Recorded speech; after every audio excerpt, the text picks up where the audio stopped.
Hello, everyone, and welcome to Leadership Conversations with Laura Gleason and myself, Kristen Wilson. And today we're going to be talking about Shift Tactic 2 from Gary Keller's Shift book. If you are new here, if you haven't read the book, we highly recommend picking it up, and it's applicable for every market. And as we spoke about last week, markets are always shifting, Right. and one direction or another, and due to changes in the world, the economy, what have you. So today is Shift Tactic 2, which is actually one of my favorite topics. And I think that's because I personally have had so much growth in this area and learned so much from my coaches. So the topic is remargin your business, expense management. Sounds like a lot of fun, right? I mean, people don't love talking about the B word, budget. So my hope is that today you get a couple practical takeaways and maybe even a little bit of a mind shift on approaching this subject. And maybe you have it all figured out, and that's great. And you'll just get a couple extra tips. One of the things Gary shares is that the number one determinant to thrive in a shifting market is lead gen, right? And we all can agree on that. However, the number one determinant to survive a shifting market is expense management, right? So they work hand in hand. And he says you cannot revenue your way out of a shift. So you must be willing to make the decisions and the choices to lower your expenses.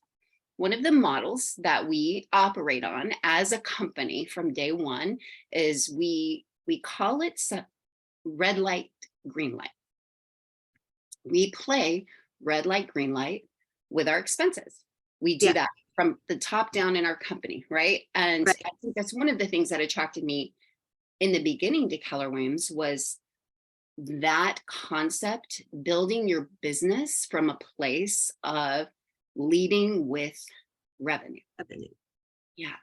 There's so many, we're fortunate in that we can get into the business with low expense and exponential potential for growth and return. So as you think about expense management, I want to put in your mind to work from a position of profitability. Now, how do we do that? Well, first of all, it involves tracking your expenses. So I'm going to give you a couple ideas. If you have a P&L, great. If you don't, start somewhere, right? The beginning, first of all, making sure that you're separating your business from your personal, right? They cannot be commingled. And what I mean by that is you have a separate personal account, separate business account. Now, that doesn't mean occasionally you don't have something come out of one or the other and you reconcile that. It just means that you have a place to go and look at, give an account for everything for your business. And it's also the safest from a tax perspective. So that's one thing. The second thing is taking the time to review those on a regular basis. And honestly, that did not sound like fun to me. Laura, the last thing I wanted to do was to look at line items, right, on a spreadsheet or in a statement. And I had way more fun going out and just getting business, honestly.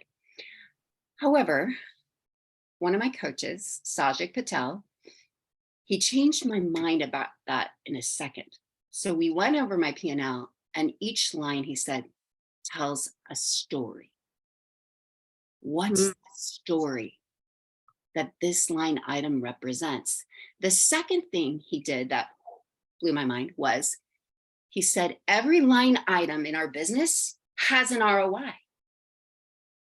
Every single line item on your P&L or on your statement has an ROI. And that looks like a couple things. One, either you've spent the money, you've invested the money to grow the business, to bring more production, or invested the money to market yourself, which will then grow the business, bring more production, or you've spent the money to be a part of a company or like what we call company dollar or splits to to pay for all of the foundation that helps you launch your business, to get more production and the tools and the support and your review and broker, right? All of that is an investment. There's a return there. You pay for education, which is in addition to that at times, right? Which is an investment in self, which is why we go to conferences and things like that. And then you have people maybe that work for you, transaction coordinator or things like that. Well, that's an investment, because those things have the ability to give you time back to then get more business. So a great idea is to go through each line item, each one, and highlight the ROI stories and note what the story is. What's the return that you would like to expect on that line item? And then you're going to have a handful of things, like most of us, left over that are what we call like the fluff. Yeah.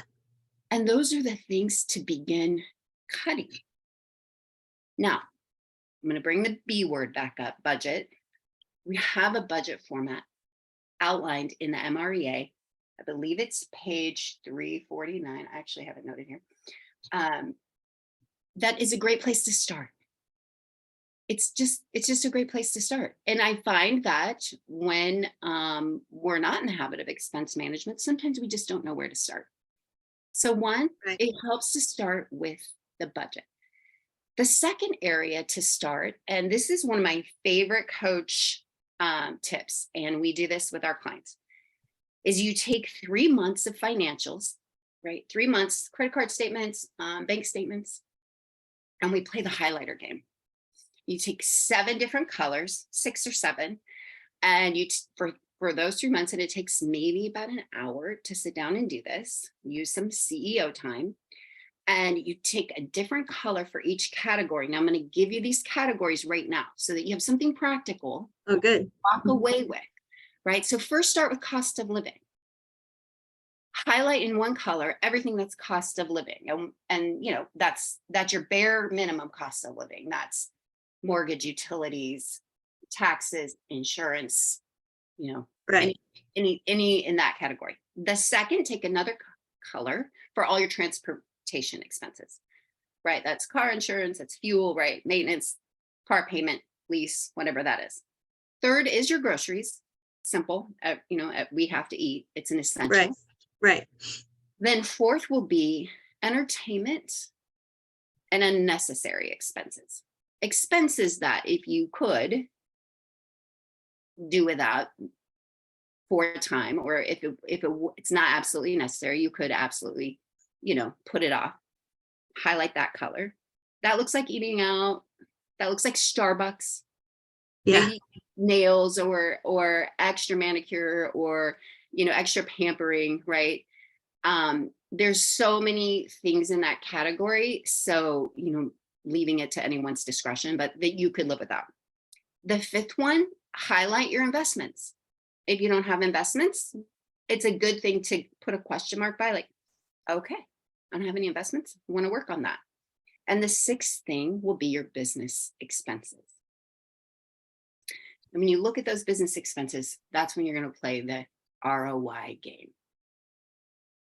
Now, it's easy if you have them separate, but if you don't, and if they're commingled on the credit card statement, I recommend go through this exercise, and you will discover the areas that are the fluff that will be easy for you to put off for now and create a gap or an opening, right, in your income.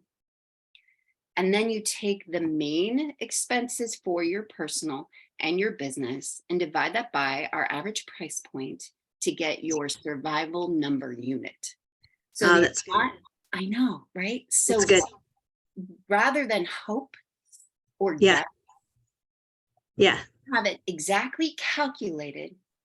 This is what I know, closing wise, right? Per month or per quarter will cover everything. And then you get to work from a place of peace. And you know, when you're above and beyond that, right, you're ahead of the game. That's good. The other piece that I will say about that, and my very first coach told me this, along, like right when I started, I had the question going from salaried employee, right? Paycheck that somebody else pays me to straight commission. I had the question like, how do you know? How do you know when you can do extra things, spend extra things, take the trips, right? Do the splurges, remodel the bathroom, those kind of things. And my coach shared with me this: just set a 3-month rule. Yeah. A minimum, right? There's debate, 3 months to 6 months. Ask your CPA because they know what's best for our area. But at minimum 3 months to the business account that you can pay yourself monthly to cover your minimum expenses and pay the business investment expenses. And when you have that, and then there are going to be times in the year you're over that. Right. That's when you pay for the vacation, pay for the remodel, right? That's when because you're taking care of. We are a 90-day cycle business. And I can say, Laura, I started this right away and it's not failed me, that rule. Yeah.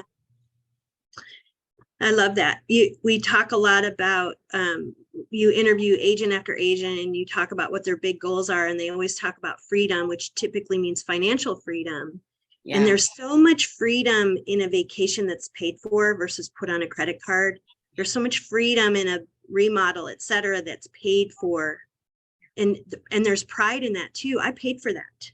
I saved my money and I paid for that versus putting it on a credit card.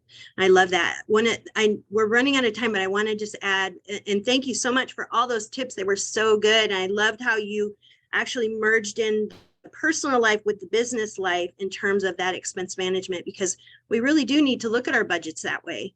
And what I would add to this is when I first started in real estate, nobody ever told me. I started with a different company. I didn't start with Keller Williams. No one ever told me that I was a business owner when I became a real estate agent. And we all are. We are all small business owners. And when I think about what that means, and I think about any other business on the planet, whether it's a huge Fortune 500 business to someone buying a franchise for like Subway sandwiches or something, any kind of business that you own, mechanic business, whatever it is, you're a business owner. And what business owners do is they track their numbers. Yeah. And those numbers are, for us in real estate, are our lead generation numbers and our expense numbers. Right. And we have to know those numbers so that we can keep track of them. And so in this chapter, when we talk about remargin your business, re-profit margin your business, right, and expense management, and you brought up some really important terms that can be scary if you don't have a degree in business or a degree in accounting or finance. You talked about budgets. You talked about the term ROI, which means return on your investment. Every dollar you spend, you should track your return. Leading red light, green light, we talk about that we get a lot of what I call shiny new objects that get put in front of us in real estate. Yeah. And we get excited. Salespeople like to be sold to. Yes, and we get excited. And red light, green light is red light. This is a great shiny new object. Does it fit into my business plan? Is it part of where I'm doing my lead generation? Do I have the money to pay for it? Well, yes, if the answer is yes to those things, green light, go spend the money.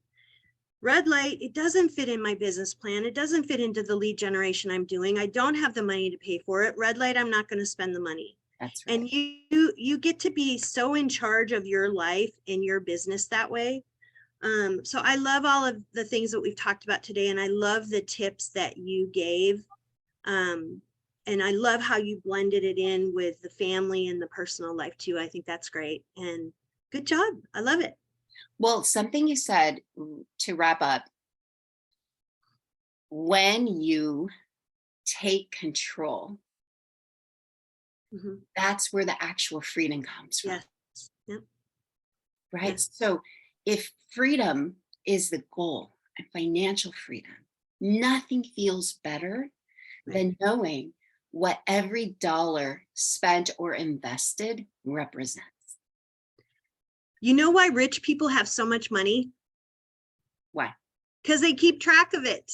Exactly. Exactly. So last tip, Gary Keller, think like a CEO, says visit your money every week, create some CEO time, which would include a couple things, but one of being look at your money. Just visit it. Yeah. Even if you Love just start there, it's a great start. All right. Thanks, guys. Thank you. Bye.